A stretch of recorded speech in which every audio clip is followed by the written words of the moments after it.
Hello বন্ধুরা, welcome to my page. আবারও একটা সোলার সিস্টেমের প্রজেক্ট নিয়ে আপনাদের সামনে চলে এসেছি। এটা অফগ্রিড সোলার সিস্টেম প্রজেক্ট। এই ব্যাপারে ডিটেলসে আমার হাজব্যান্ড আপনাদের সব কিছু বলে দেবে। যদি ভালো লেগে থাকে ভিডিওটি অবশ্যই লাইক, শেয়ার, কমেন্ট আর সাবস্ক্রাইব করে দেবেন। বাড়িতে বসিয়ে নিয়েছি অফগ্রিড সোলার। আগের ভিডিওটি ছিল অনগ্রিড সোলার। বাড়িতে অনগ্রিড অফগ্রিড দু ধরনেরই সোলার সিস্টেম রয়েছে আমাদের। তো ভিডিওটি দেখুন, ভালো লাগলে অবশ্যই সাবস্ক্রাইব করে দেবেন।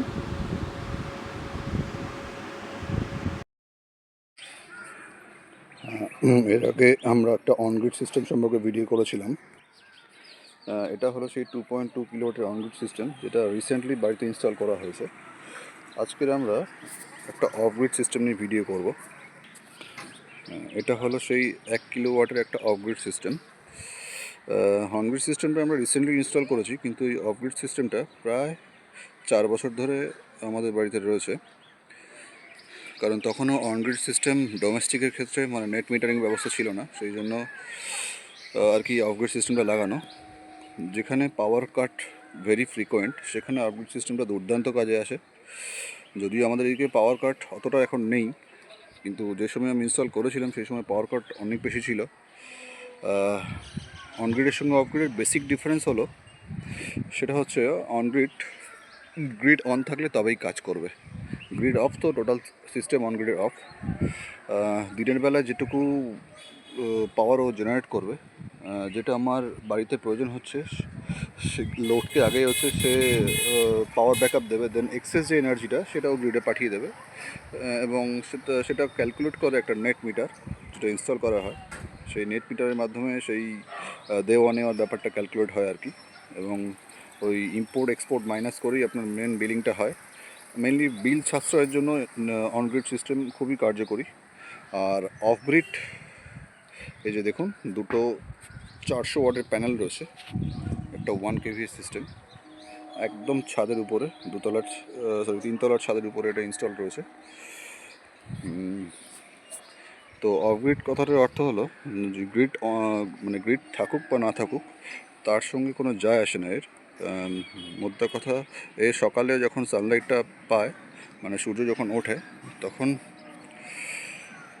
ফার্স্ট ব্যাটারিকে চার্জ করে এবং দেন ব্যাটারি 80% মতো চার্জ হয়ে গেলে সে টোটাল ডিসি পাওয়ারটাকে এসিতে কনভার্ট করে আমাদের লোডগুলোকে চালাতে শুরু করে, মানে এর সঙ্গে যেগুলো কানেক্ট থাকবে।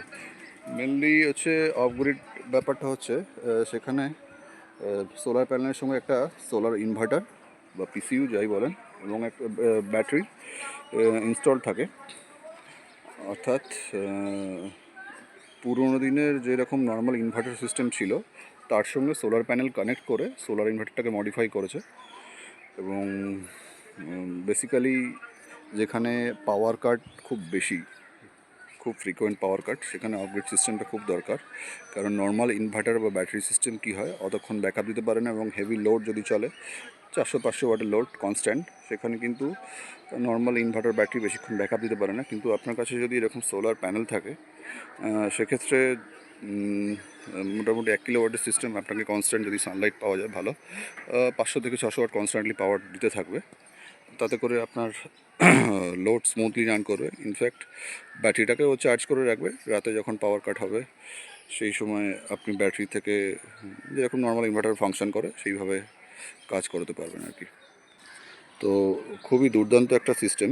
বা কখনো যখন প্রাকৃতিক দুর্যোগ হয়, অনেক সময় এই আয়লা বা আমফানের সময় যখন প্রাকৃতিক দুর্যোগগুলো হয়েছিল, অনেক দিন 7-8 দিন ধরে বাড়িতে পাওয়ার ছিল না, তো সেই ক্ষেত্রে ওটা খুব উপকারী জিনিস। তারপরে দেখা গেছে যে প্রচণ্ড রোদ্দুর এসছে, কিন্তু বাড়িতে ফ্যান বা টিভি কিছুই চালানো যাচ্ছে না, যেহেতু দীর্ঘদিন আমরা পাওয়ার পাইনি, প্রায় 1 সপ্তাহ, কোথাও 10 দিন। সেক্ষেত্রে নর্মাল ইনভার্টারও কাজ করে না, যেহেতু ব্যাটারিকে তো চার্জ করার জন্য গ্রিড দরকার। কিন্তু যদি সেই সময় সোলার সিস্টেম থাকতো, একটা অফগ্রিড সিস্টেম, সেক্ষেত্রে এই সোলার সিস্টেমের মাধ্যমে ব্যাটারি চার্জ হতো, প্লাস দিনের বেলা যে লোডগুলো চালানো দরকার সেগুলোও আরামসে চালানো যেত। তো আশা করি বোঝাতে পেরেছি। এরপরেও ভিডিও আনবো অফগ্রিড সম্পর্কে। আজকে এই ছোট্ট করে ভিডিওটা শেষ করছি। Thank you so much. Good morning. আজকে আমরা সোলার সিস্টেমের আরেকটি ভিডিও নিয়ে চলে এসেছি। এর আগে আমরা অনগ্রিড সোলার সিস্টেম সম্পর্কে ভিডিও এই চ্যানেলে অলরেডি আপলোড করেছিলাম। সেটা সম্পর্কে কিছুটা বিস্তারিত আলোচনা হয়েছে, আরও আসবে সেই পার্টটা নিয়ে। কিন্তু তার আগে আমরা ঠিক করলাম যে অফগ্রিড সিস্টেম নিয়ে মানুষকে একটু ধারণা দেওয়া, সামান্য একটু ধারণা, এবং সেই রিগার্ডিং এই ভিডিওটা করা। তো অনগ্রিড সিস্টেম তো আমি খুব রিসেন্টলি বসিয়েছি, 2-3 মাস, কিন্তু বিগত প্রায় 4 থেকে 5 বছর ধরে আমার বাড়িতে একটা অফগ্রিড সিস্টেম রয়েছে 1 কিলোওয়াটের। সেটা সম্পর্কে আপনাদের একটু অবগত করি। অনগ্রিডের থেকে অফগ্রিড একটু সিস্টেমটা অন্যভাবে কাজ করে।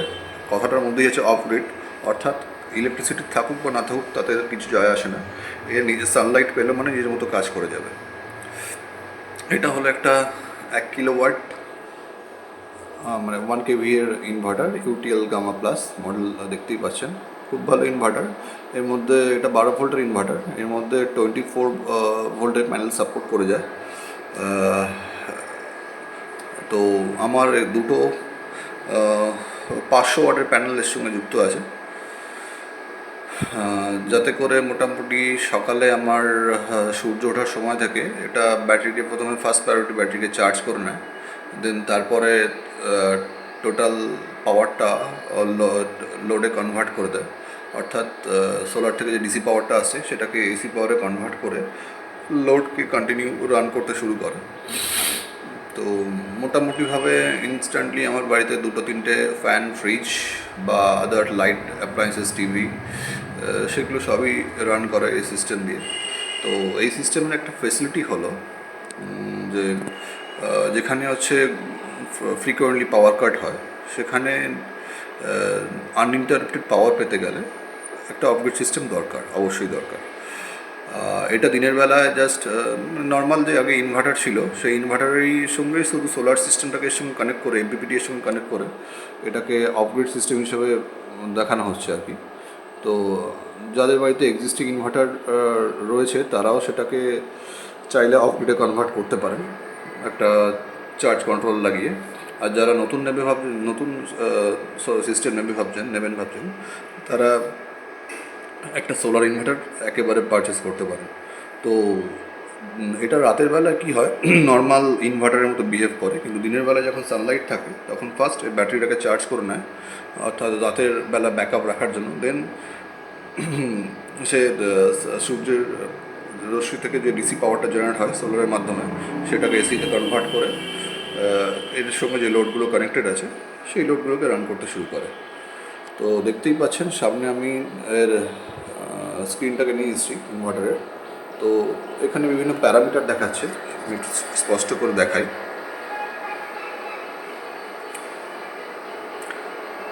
যেমন এই মুহূর্তে আমার লোড চলছে 17%, সোলার থেকে আসছে 43 ভোল্ট, অ্যাম্পিয়ার এখানে 4.7 অ্যাম্পিয়ার। এই মুহূর্তে জেনারেশন করছে 679 kilowatt hour, frequency 49.6, battery charging voltage 14, যেহেতু ফ্লোটে হচ্ছে 0.5 অ্যাম্পিয়ার। এটা grid voltage 219 volt, grid frequency 50 hertz. তো এর সঙ্গে আমার একটা 180 অ্যাম্পিয়ার আওয়ারের মানে এইচের ব্যাটারি কানেক্টেড আছে এক্সাইডের, যেটা ওয়ারেন্টি 150 অ্যাম্পিয়ার আওয়ারের ব্যাটারি কানেক্ট আছে, যেটার ওয়ারেন্টি 60 মান্থস। তো মোস্ট প্রবাবলি এটা ঠিকঠাক যদি মেনটেন করা যায় 7 to 8 ইয়ার্স আরামসে চলে যায়, তাতে কোনো সমস্যা হয় না। আর এর মেনটেন্যান্স বলতে 2-3টে মেনটেন্যান্স আছে। সেটা হচ্ছে ব্যাটারির মধ্যে যে ডিস্টিল ওয়াটারটা দেওয়া হয়, যখন এর ইন্ডিকেটরে ওয়াটার লেভেলটা কমে যায় সঠিকভাবে সেটাকে রিফিল করা, এবং এর কানেক্টরগুলোতে সামান্য একটু লুব্রিকেন্ট ইউজ করা যাতে করে সালফার না পড়ে যায়, এদিকটা একটু নজরে রাখতে হয়। আর বাকিটা তো বললামই কীভাবে এটা কাজ করে। তো এই 1 kV এর সিস্টেমে আপনারা মোটামুটি 500 থেকে 600 ওয়াট লোড আরামসে চালাতে পারবেন। ইনফ্যাক্ট 700 ওয়াট লোডও চালানো যায়, তাতে কোনো সমস্যা নেই। তাতে সিস্টেমটা স্মুথলি রান করে, কোনো অসুবিধা হয় না। তবে যাদের রাত্রিবেলায় ঘন ঘন পাওয়ার কাট হয় তাদের সেক্ষেত্রে ডাবল ব্যাটারি সংযোগ করে নির্দেশ দেবো, কারণ সেক্ষেত্রে সিঙ্গেল ব্যাটারি হলে একটা সমস্যা হয়ে যায়। কারণ সিঙ্গেল ব্যাটারি অতটা পাওয়ার ব্যাকআপ দিতে পারে না। সেক্ষেত্রে ডাবল ব্যাটারি এর সঙ্গে প্যারালি কানেক্ট করা যায়, নাহলে এর একটা মডেল আছে, সেটা হচ্ছে 24 ভোল্টের মডেল, সেখানে দুটো ব্যাটারিকে সিরিজে কানেক্ট করেও চালানো যেতে পারে। তো বেসিক্যালি ইনভার্টারের সঙ্গে সোলার থেকে আসা দুটো ওয়্যার, পজিটিভ একটা নেগেটিভ, কানেক্ট হয় এবং এখানে এসি সাপ্লাইও দেওয়া হয় এতে, যাতে রাতের বেলা এটা যখন সোলার পাওয়ার থাকবে না তখন গ্রিড থেকেই সমস্ত লোডকে রান করাবে, এর সঙ্গে যে যে লোডগুলো কানেক্টেড আছে।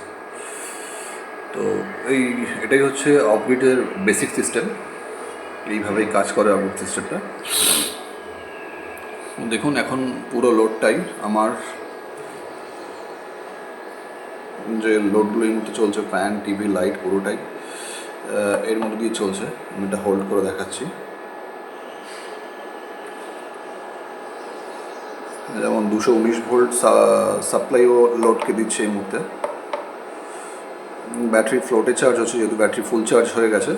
এখন যখন ভিডিওটা করছি তখন 12টা, যেহেতু ব্যাটারি ফুল চার্জ হয়ে গেছে এবং এখন সোলার থেকে সমস্ত লোডটা চলছে, সেই জন্য ব্যাটারি কম অ্যাম্পিয়ার চার্জ হচ্ছে, 1.21 এরকম, 14 ভোল্টে।